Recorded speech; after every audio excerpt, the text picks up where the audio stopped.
Quarta batteria, corsia 1, Cristian Giancarlo Macchetti. Alla 2, Francesco De Bacco. In 3, Elia Bernardelle.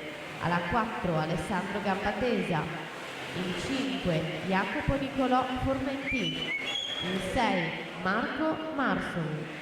Alla 7, Alessandro Antonio Giangreco. In 8, Alessandro Gadani.